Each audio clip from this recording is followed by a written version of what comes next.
Okay, would you stop the tape, please?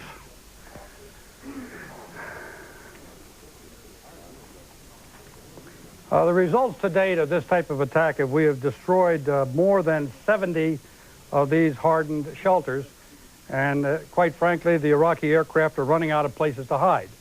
We now have reports that many of their smaller aircraft, they have moved to roads and hidden them in residential areas that are close to the airfields because they know we're not attacking civilian targets. As you all well know, 89 of their aircraft, and I should say these are their frontline F-1s, Mirages, and their MiG-23 Fencers, 89 of them have flown into Iran. The simple fact of the matter is that now, every time an Iraqi airplane takes off the ground, it's running away.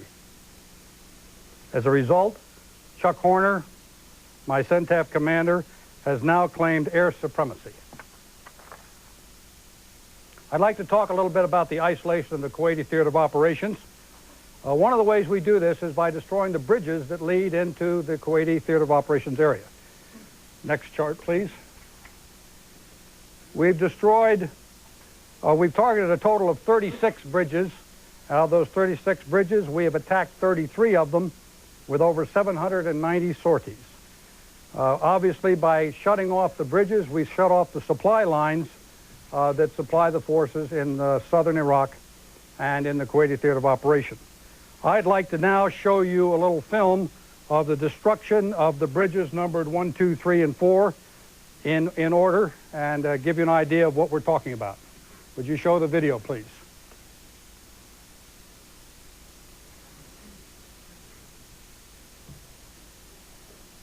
The first video is a railroad bridge. And obviously they have very limited rail lines, and when you take a railroad bridge out, it makes a big difference.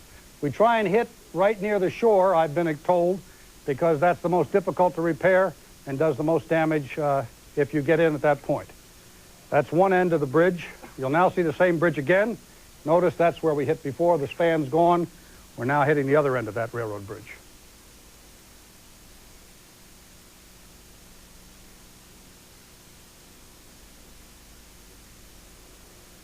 Okay, next we're going to show you some versions of highway bridges.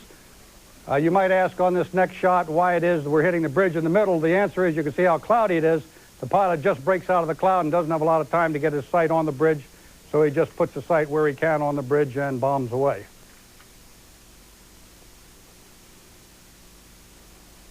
Another type of highway bridge with a different type of abutment structure. Bridge, of course, running this way now.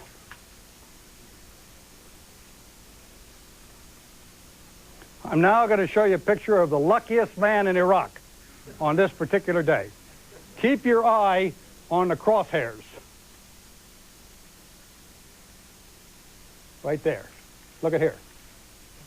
Right through the crosshairs. And now in his rear view mirror,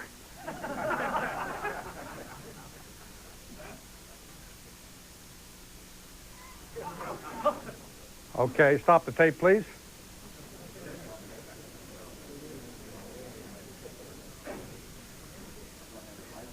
I'd like to point out a couple of things that are significant about the tapes you just shown. All those tapes were taken at night.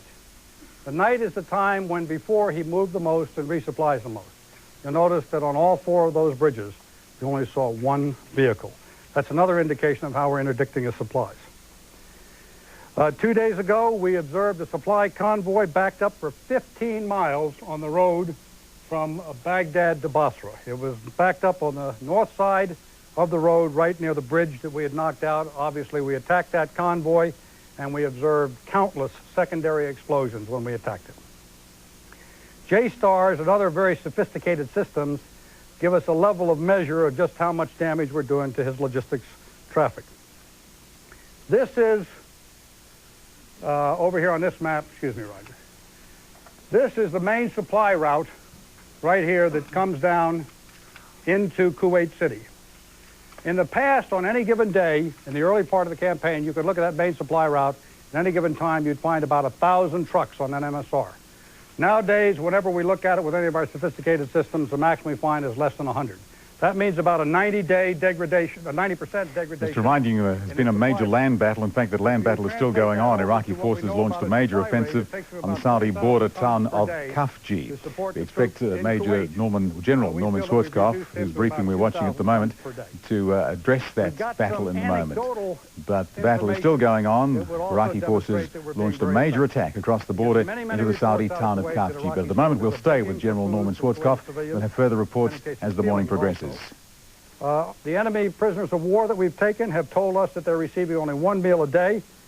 That meal generally consists of a bowl of rice or a bowl of beans, and they have no water in which to bathe.